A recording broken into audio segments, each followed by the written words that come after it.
TV. It's so good to have you here. Thank you so much for having me. This is so exciting. It is exciting. I have been stalking your website before our chat because we haven't spoken before.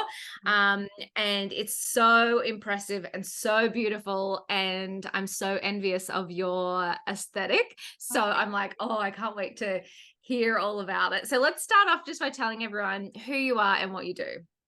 So my name is Iantha Yu. I am the founder of PicStudio. We are a boutique marketing and creative agency. We specialize in storytelling for brands, whether that's through photography, videography, copy. A big part of my business now is actually brand building. So we work with people mainly in the beauty industry because that's what my background is. We specialize in building beauty brands. So yeah, so it's actually a huge market at the moment. Everyone wants to launch their beauty brand. You know, I'm sure you've come up with situations where you're like, oh, I wish there was a beauty product that did XYZ, or I wish this skincare product was just perfect for my skin. So a lot of Australian women are capitalizing on these sort of ideas and they're wanting to launch their own beauty brand. So through that, we do consulting. So maybe nutting out a good business name, how many products to launch, should my eye cream contain this sort of ingredient? What do how do you think I can differentiate my brand in market? What should my slogan be? So we nut out all these little details. We do branding and retail ready packaging. So barcodes, copy. Australia is quite strict in, for example, the font size that you need to have on your shampoo bottle needs to be legible. So we specialize in that. And then also that rolls into website creation, copywriting, photography. Wow. Basically, it's the turnkey solution for anyone who wants to launch a beauty brand. So we can do everything from scratch and then hand you over the Shopify username and password and you run with it. Holy crap. That is so. Firstly, I just got goosebumps because I do have an idea for a beauty brand and I'm not going to disclose it on the podcast right now. Yeah. But as soon as we hit stop, I am going to ask you about it. Chat. Yeah. Yeah, totally. So I'm very, very excited that our paths have crossed. That's very serendipitous. But yeah, so talk me through a few things. So firstly, I want to backtrack to storytelling, right? So that was a really interesting thing that you said, storytelling through copy, through videography, through photography. What is storytelling and why would it be important for a brand to nail? Mm-hmm. So I just always think that in this, whatever industry you're going into, whether that's wine, whether that's beauty, whether that's fashion, whether it's cars, literally any sort of industry, you're not the only player in the market, right? There's always going to be competitors in the market. So having a really strong brand story is important to differentiate yourself, but most importantly, emotionally connect with your audience. So that's the short way of describing why storytelling is important. And I think that comes from different touch points. So, when you're reading words on packaging, whether you're reading words in a paid ad, whether that's a beautiful model holding a product, or maybe it's a video, or even if it's an influencer using your product in their own reel, that's all storytelling. Yeah.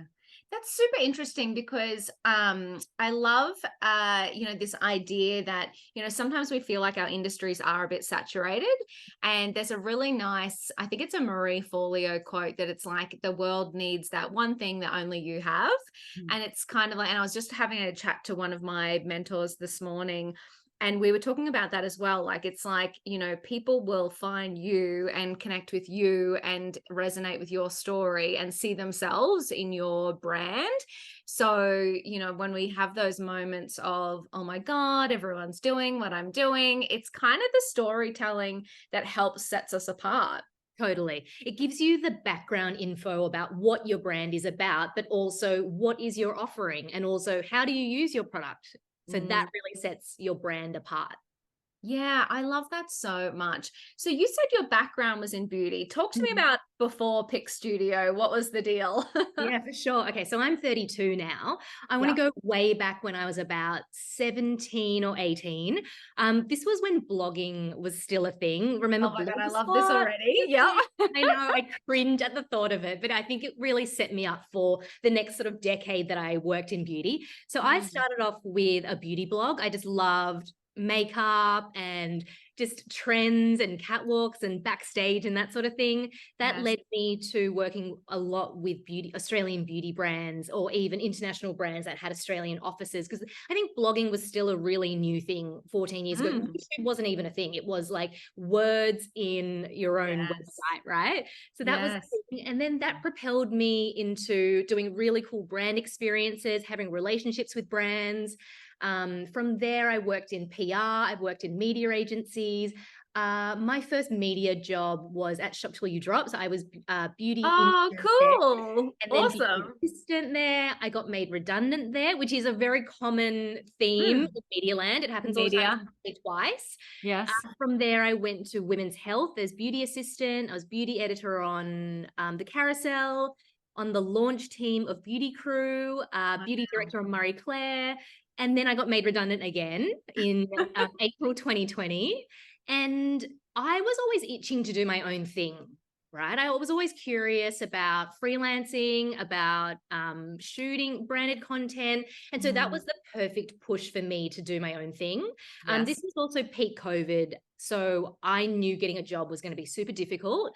I gave Mm. myself a hard deadline and a hard budget. I was like, I think I gave myself $2,000 out of my redundancy payout. Is that all? Yeah, I gave myself Wow. $2,000, and I was like, you've got to set yourself up, do the whole agency thing. Yeah. Bought a URL, like bought a domain, set my own Mm. emails up, and then just started my agency from there. And it's really interesting, because when I first launched my agency, it's nothing like what it is now. Mm. I first launched my agency to sort of be like Flaunter, right? Where Yeah. you can access imagery, but we also shoot the imagery. That Yeah. didn't take off. So we focused on shooting e-com imagery. I realized when I worked in editorial, product imagery looked amazing, right? Mm. Swatches looks Mm. amazing. But why is it that when you go onto priceline.com.au or David Jones or Adore Beauty, why does the e-com imagery suck? Why does it look Yeah. so different to editorial imagery? So Yes. that's what I wanted to bring together. So Ah. editorialized imagery that looked amazing Mm. for fashion, beauty, lifestyle brands.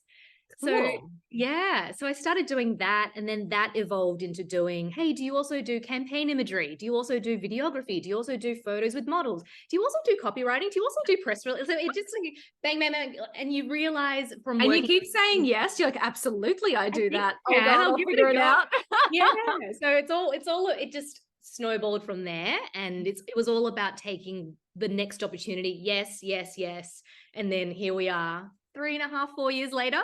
Wow. So Yeah. how did you get from agency, creative content to, I guess building a brand from the ground up?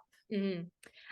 So into the consultation process, so I'll Mm. talk to founders, they'll come up with some ideas. Hey, for example, I've always wanted to launch a skincare brand that has this ingredient. I work a lot with, a lot of my family has this sort of skin ailment. Yep. I'm thinking about launching this brand. So we'll just sort of like use the hour or whatever time to nut out what the problem is, and then build a brand from there. It's a lot of consulting, it's a lot of back and forth. I just Mm. sort of see it as like, I'm just trying to make your dream come true. Like I Yeah. can't apply myself and be like, that business idea sucks. Like Yeah. I'm just trying to be like, yes, You're the hype girl. yeah, I'm the hype girl. I'm the Yeah. professional hype girl. And my job is just to tell you, okay, that's great, but have you thought about Mm. this?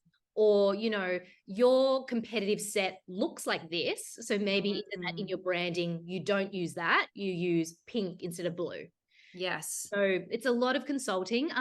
Some founders have a really clear idea on what their brand is, what their brand looks like. Some have no idea. So I think it's quite bespoke in the sort of advice that you give each of the founder. I Yes. will have to say though, most founders lose steam.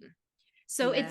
it's not like 100% of people that come through are Mm. like, oh my God, yay, we go from like consulting to branding to packaging design to, they do samples, we'll build them a website, photography. Not a lot of people make it from 0 to 100. I Yeah. would say Yes. like 5% do. Wow. Really? Or less. Yeah. People Mm. always run out of steam. We have people being like, oh, I can't find a good packaging manufacturer. And then they just sort of lose steam, or they have a family, or they're like, oh, Oh, my husband's going to build a cafe instead, or hey, but people just, wow. yeah. I But mean, look, I think about my harebrained ideas over the years and the lists that I have on, in notebooks, in like ClickUp, and just all these things that I'm like, at the time, I'm like, that's the most brilliant idea I've ever had. yeah, And then like you put it on the piece of paper, get busy with everything else, and it's yeah, like, well, that never happened. totally. But I Yeah. just always think like everyone has 24 hours in a day. Why Yeah. do some people have successful businesses? Why do some people Yes. completely take off? But it's just Mm. continual trying. Oh no, that doesn't work. Okay, I might go into this other direction. Yeah, that's like, oh my God, that is actually such an interesting thought. Like, there are always going to be roadblocks. There are always going to be reasons why you, yeah, can put something off or go, oh, well, that didn't quite work out. Like you Mm. said, I couldn't find a packaging manufacturer. I'm like, Yeah, I'm sure, like, out of all of the brands you've helped, you could give them a couple of recommendations. It's like, but, yeah. people will just come up with like reasons why things can't work. Exactly. There's always an excuse, but it depends on how hard you want to push. How Yes. badly do you want this business, right? Oh my God, that's so cool. And do you just do the brand concept, or do you get into the manufacture, or do you get So like them yeah. to do the manufacture or We do everything called front end. So we do cool. branding, colors, websites, packaging design. Yeah. Then they will work and find their own bottles or jars or manufacturers. So basically, we give them, or we give the factory the design, right? Cool. And Yeah. then we also work with a local manufacturer called Australian Private Label, and they are absolute guns in creating custom formulas, or they can white label their existing formulas. Yeah. Whatever needs to happen with wet goods or powders or protein powders or shampoos, whatever, Yeah. the insides happen there, and then it comes back to us to do the outsides, which is build a website, do a photo shoot, that sort of thing. That's so cool. I mean, it is really interesting. I think it's so cool that these days you can have an idea and either, put all the pieces together yourself, but also come to someone like you. And it's like, yeah, look, we've done this 1,000 times before. Yes, it's going to be bespoke to you because it's going to have your story around it, your bespoke ingredients and your whatever. But in terms of like getting it off the ground and going from 0 to 100, like somebody can do that for you. I think it's so cool that like someone could come to you and just like have a business in however long. Totally. Well, give us a call if anyone's Totally. Sorry, I give don't us a mean to call. to be spruiking you, but I'm like, Yeah. like a decade ago, look, this because you started your business, you had to figure it out yourself. Like, and same with us, like it was just piecing everything together. And it's like we have never lived in a better time to start a business, in my opinion. Yeah. Everything is Googleable. Oh Literally yeah. everything. Like when I first started my agency, how do you connect domain name to Squarespace? Yeah. So There's I still literally Google it. instructions. Like Yeah. even the smallest things. The other Yeah. day, I was like, how do I add a link to a PDF? Yeah. Step by step. So Totally. Someone literally, has yeah, answered your problems on the internet. you can literally Google everything. Yeah, it's so funny. I love that so much. So, what was it like for you going from being an employee? So, you were working in these media companies, working for creative agencies. I guess you had the blog where that was kind of your own thing, but how did you go from that employee mindset to business owner? What was that process like for you? I guess my situation was a little bit different because I launched my business in COVID and I had all the time in the world. And so Yeah. Yeah. it wasn't like I was like, oh, I'm only going to spend a couple of hours on this. Or, I literally had all day to try and solve a problem or nut something out or put a proposal together or whatever it was. I think also with my mindset is failure is not an option. So Mm. I will work as hard and as long at something until we get it right. Yeah. So, and I think that's the difference between being an employee and working for yourself is that Yes. like everything matters, every Mm. single email, every single touch point, every single detail matters. I think when I worked in a team, I had an editor and I had a director and, it went through several lines of people for approval, but the buck stops Mm. with me. So I really have to be very micromanaging and have all my systems in place to make Yes. sure we run efficiently as a business, but also maintain that really high quality. Mm. Yeah, it is really interesting, isn't it? I was just thinking about chatting to one of my team earlier, and they're like, I just need to get focus on this so because I can get as much out by 6 o'clock. And I was like, oh, I remember the days when I'd clock Yeah. up at 6 o'clock. Totally. I miss those sort of days where I can just be like, great, I finished my day. I'm going to go off to dinner now. I But know. there's benefits, there's pros and cons to both situations, right? Like for Yeah. example, this morning I went to a 9:30 Pilates class and, had So to good. sleep in and I Yeah. deserved it. There Yeah. are days where I'm working until 10 p.m. So yeah, there are definitely pros and cons to both situations. But I feel like, and I think you'd relate to this, now that I've had my own business for so long, I don't know if I can be employable. I No, I totally agree with you. I think I would just lose my mind, to be Mm, honest. I think that I just couldn't sit there and just like not play. Like I yeah, love coming up with an idea and being like, okay, that's it. We're doing this one and this yeah, is going to happen. And it's going to be versus I remember like thinking back to when I was employee, I'm like, I just have to make sure all my emails are answered before the end of day, or I've hit this target for the month or whatever it is. yeah. Like there was no fun and excitement and creativity and and failure. Like I don't love it when an idea doesn't work, but I kind of do because it's like, oh Mhm. well, that was Right. interesting. What did I learn from that, and what can I then bring into the next idea? And Mhm. you don't get in trouble when it's your own business like you do if you're an employee. You Yeah. kind of just go, cool, what did I learn? What did we, and you also have a risk tolerance. So you might say, yeah, we're going to put 2 grand into this idea. So therefore, if it doesn't work, that's the worst possible scenario. Mhm. But sometimes you can't do that when you're an employee, right? Like there's no one saying, yeah, sure, just waste $2,000 on a random Yeah. idea you had. One thing I really miss about working in a team, though, is that camaraderie Mm, and also like hanging out with your team, maybe getting yeah. a coffee at 10 o'clock, going for a walk, getting lunch together, Christmas parties. Oh my I God. miss Yes. that. I miss, doing silly things with my work family or my work husband or my work wife. And that is one thing I really think fondly about. But for now, it's just it's just me and my suppliers are all over. I've got one in Melbourne, one in Sydney, two in Bali, two in the Wow. Philippines. Everyone's just sort of everywhere and it's working at the moment. So Yeah. it's just yeah. And it's really interesting. I'm the same. My team is completely remote. And we talk all day Mhm. on Slack, but it's not the same. Like it's some days I go, cool, I have not moved from my office desk the entire day. I think I got up to get a sandwich. Yeah. And then it's like, yeah, I miss that going for a walk and grabbing a coffee. And, if you've got like a cranky email from someone being able to say, oh my God, can we like go have a bitch so I Yeah, can yeah, get it yeah. out of my system and write a reasonable, polite reply back to my customer. Yeah. Yeah, it is funny. Like there's kind of no substitute for being in person and in that team environment, is there? For sure. No, I love it.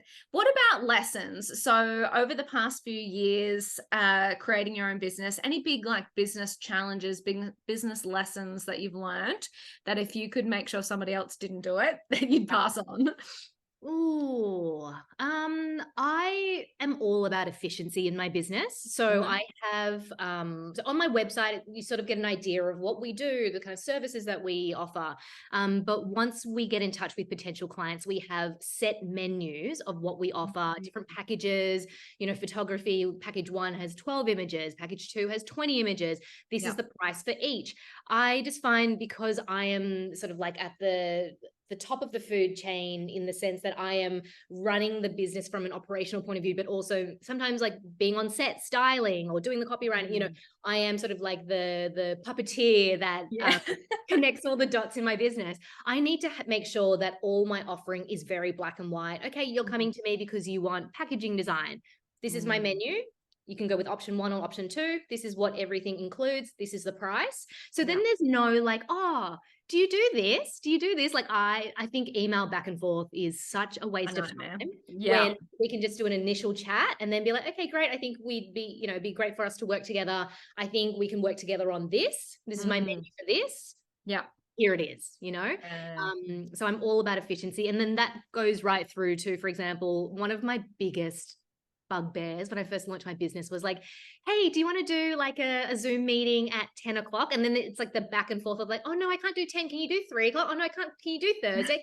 That killed me, right? And I Yes. get it because with your business, you've got Calendly. I Yeah, also it's a Calendly. game changer. It's a game Oh, changer. Yeah. totally. And it's like, oh, you want to have a chat? Okay, cool. Here's the link. And then if you want to reschedule, you do it on your end. But there's no, Oh, I'm just minimizing the useless back and forth when I can be using that time to, yes. yeah, work on my business. Yeah. And it's such like great advice. And it's also, I also use that. I love okay, whenever I'm doing something more than once or whenever something's annoying me, it's like, can I automate it or outsource it? Yeah. And look, sometimes you can't, right? Like sometimes there are things where you're like, no, that really needs to be me. I need to do the final QA or I need to write the words or whatever it is. Yeah. But there are a lot of things that you can actually like improve in your business and Mm-hmm. save yourself so much time. There's nothing that gives me greater joy than with these podcasts scheduled in when somebody reschedules themselves. Like they don't even contact me. Yeah. They just click on the reschedule and say, hey, sorry, something came up, blah, blah, blah, I've booked in for next week. And I'm like, Yeah. I did nothing. Like I Yeah. did nothing. It's Yeah. brilliant. Exactly. Why work so hard? Work smarter, not harder, right? Exactly. And I think it's interesting. Sometimes we get so overwhelmed by our to-do list, we actually forget to step back and say, what can I improve and optimize?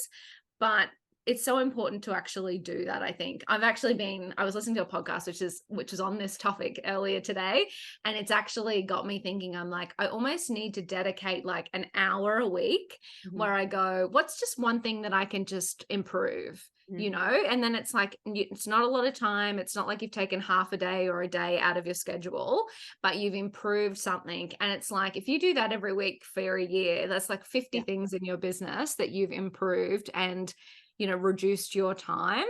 Mm-hmm. But you do have to be intentional about it, I think. I think so too. And I think things can sometimes seem expensive. Like, when I first looked at Calendly, I was like, oh, this is going to be an expense. Yeah. But it actually makes perfect sense in the long run because that time that I'm saving, I'm actually making more money anyway to cover that. Right. Exactly. It's like, well, if I can't be doing sales related tasks or client delivery related tasks because I'm just doing admin, then it's not cost efficient. Mm-hmm. I love that so much. That's so good. So what's next for you? What's on the horizon for 2024? Oh my gosh, I was just redesigning my menus for 2024, which is super exciting. Just mainly fine-tuning all of our offering, fine-tuning, particularly with shooting, I'm finding that, our pricing is mainly, for example, campaign imagery, right? I'm starting to split that up into 2 different pricing. So one where the client is in the studio approving with us, and then Cool. another where we just do all the work and then we send you the images after. So it's just looking at what's been happening over the last like 2-3 years. How do we fine tune this? Because I just want to make sure that both me and my photographer and all my suppliers, whoever it is, we're happy with, whatever the outcome is, the work put into it. What else are we doing? I do love that. It's such a good time of year, whether people are listening end of 2023 or start of 2024, it's such a good time, like season, to be reflecting, like to be kind of taking stock of what experiences you've had with customers and how you can improve and optimize offers. Yeah, it's interesting. I like that people are doing that right now. Trying to set yourself up for a good 2024. Totally. I've been thinking a lot lately with pricing, and I think I'm quite firm in that. When I first launched the agency, I don't do retainers, right? I'm a big believer in that a business, their December looks very different to their February, which looks very different to their July. Every business is different. So I think having a business in a retainer situation doesn't really make sense. They might need more photography in 1 month, but they might need more copywriting in another month. So I did toy with the idea of getting doing retainers again for next year, but I've decided against it just because my business has been around for almost 4 years and we haven't done a single retainer. All we do is project work, whether that is a single shoot, whether that is an entire website, whether that's hours of consulting, it always works out. So I really want to continue working with startups with that startup mindset, that we're not locking anyone in into a crazy monthly price. Yeah. And it's that you just call me whenever you need me. Yeah, I love that so much because people do get hell bent on recurring revenue, retainer revenue, scalable. Like everyone kind of has this mindset that that's what you need to do. But I love that you said it always works out. And Hmm. when people are there, they need me. It's such a good, that's my sales philosophy because people often ask, like, because I'm a salesperson, like by trade, like my career before having businesses.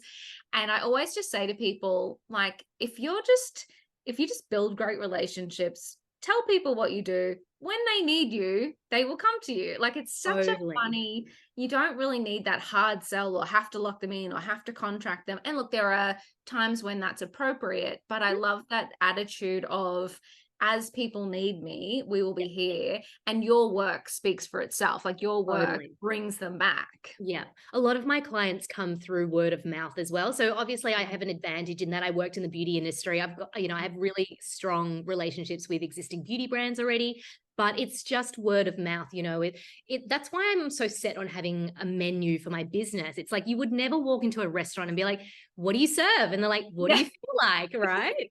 So that's why That's, it's like when people are like, oh, what's your agency about? I'm like, okay, so this is what I offer. This is my price point. These are the packages. yes. You'll always have people come to you and be like, oh, you're so expensive, or oh my God, you're so cheap. But it's like, this is my menu. This is what I'm presenting. You can take Yeah. it or leave it.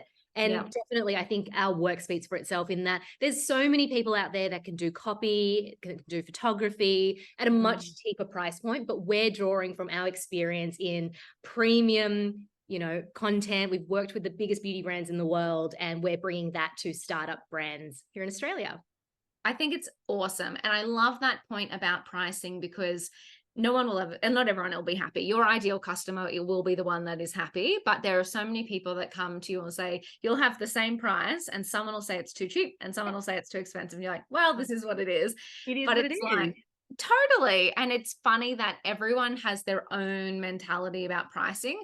So that's where I always feel like if it's right for you and your business, just Mhm. stick to your guns. You'd never walk into Rockpool, for example, and be like, I Yeah. can't believe you're charging $120 for a steak. You should be charging $30 for a steak. And it's like, well, don't go to Rockpool then, go to a pub if you want a $30. Yes. It doesn't mean that that steak is not as good. Well, probably due to quality, but Yeah. there's just a different market for everyone. It's just your job as a brand to find the right agency to execute your Yes. project. I love that. And I love that, as a great lesson for business owners, like, when you figure out your pricing, people test, right? I know I've gone through so many different iterations of pricing for different products in my 10 years. And it's like you just eventually land on the one that most people are comfortable with, that works for your business model, that's enough Yep. profit margin to keep things running, Mhm. everyone feels comfortable with, and then stick to it. And Mhm. yes, there will be people on the outside that have a problem with it either way. Yep. But once you've got it and you've kind of tested it, like just stick to your guns. Yeah. And it's about being confident with your offering as well. I Mhm. know, how much effort goes into every single, paragraph that we write or product descriptions, or, I think, for example, we do a lot of copywriting for beauty packaging, right? Mm. Anyone can do that. ChatGPT can do that. But Yeah, true. are they drawing from all the experience in that? I know I've got a snapshot of the entire Australian beauty industry. You can't Mm. say XYZ because someone else is already saying XYZ. You can't do it in Yes. this tone of voice because someone else is, so it's all about having that background experience in knowing exactly what the industry is all about and helping your brand be set apart from others. Mm, I love that so much. That is incredible. Do you have any tips for people that want to have a go at that themselves? So that was just something really interesting you just said, as in really understanding what you stand for and bringing that out through copy, images, storytelling. If someone wanted to just start the little exercise for themselves, any tips on questions they should ask themselves or a process that they should go through just to Mhm. try and connect with their story more and have it come out through their stuff? Like as in a brand founder doing their Mm, own copywriting, for example. yeah. Yeah. So I would look at what your brand is offering. Is it that Mm, it's eco-friendly? Is it that it's washable? Is it that it's completely natural? Whatever your criteria is for your brand and your products. Write that Mm, down. I always do a competitor analysis with all my consulting work that I do. So, particularly in the skincare industry, you hone into, okay, let's look at other natural skincare brands. mm, Let's look at other Australian natural skincare brands. How many products are in their range? How many, what is their price point? What does their website look like? What does their branding look like? Let's copy and paste some of their homepage copy. How is theirs different, and how are we going to make set ourselves apart? So it's just about seeing, what's in the market and how do you make it different. There is no right. point in this day and age to do a carbon copy of someone else's brand, Yeah. because everything is Googleable. Going back to what we were saying before, Yes. someone will always be like, you've copied your branding or your messaging or whatever you're doing to this other brand. People get called Mm. out for it. So it's super important to be original. And to do that, you need to be very clear on what your competitors are doing and how to set yourself apart. I love that. That is such great advice. So, speaking of advice, let's leave the beautiful Spark community with one last little nugget. So, reflecting on your time in business, has there been a piece of advice, or would there be a piece of advice that you would give another woman in business to help her on her business journey? Mhm. Going back to basics, I would say don't ask, don't get. Right. Mm, So I love that. when I was working in publishing and then moving into having my own agency, I did a lot of cold call emailing, texting, outreach, just basically being like, hey, I'm no longer working at Marie Claire and I'm now doing my own agency. This is my offering. And then I remember when who did we first start shooting with? We shot with like Alkira, we shot with Boost Lab. This was all when their brand started launching.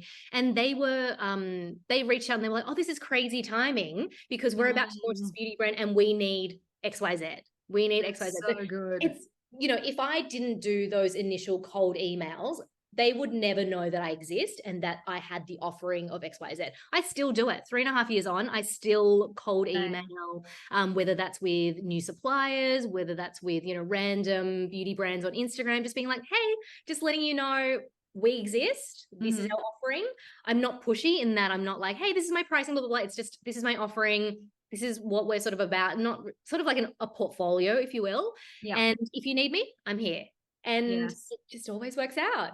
I People love always, that. It yeah. is so good. It's the best advice because so many people think that sales has to be salesy, Mm. but it's not. It's just like, hey, I'm here and just letting you know. And if the time is right, Mhm. chat to me. Like Yeah. you don't have to be like follow up, follow up, follow up. This is it. Get on a call, like be that sales process. I hate sales processes. They drive me nuts. Big. Yes.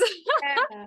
But you're right. If more people know about you when they need what you have, you will be top Mhm. of mind. Mhm. And then just maintaining that high quality work that we're doing, word of Yes. mouth. I spend very little on paid marketing for my own business. I do it myself. I think I spend under like $50 a month on Nice. paid on Google Yeah. Ads. I don't do any paid marketing on Instagram. Literally everything has been word of mouth for the last 3.5 years, which is super cool. That is so Um, cool. I wonder whether I'd be a lot bigger if I did put a little bit more money into spend, but I don't know if having a bigger agency means less quality control. I haven't figured that out yet. Yeah. So yeah, let's see what the next year holds, I guess. Yeah, no, I love that. And it's just a testament to if you do good work, people will naturally share. And if you are courageous enough to reach out to, people you'd love to work with, then naturally when it's the right fit, it happens. It's Mhm. just you can grow really intentionally and not nicely. Like it can feel good. Yeah, and I think that's just my vibe. Like I think I'm not pushy as a person. I'm not hard sell as a person, across my socials or my business or whatever it is. It's just like, hey, I'm just here. Let me know Yeah. if you need me. I love it so much. And everyone should take that piece of advice. Just be you. So good. Totally. You are incredible. Thank you so much for your time today, Iantha. You have been phenomenal sharing your journey and wisdom with us. I know everyone in the Spark community would have gotten a lot of value out of that. So, so grateful you came on the show. Thank you so much for having me.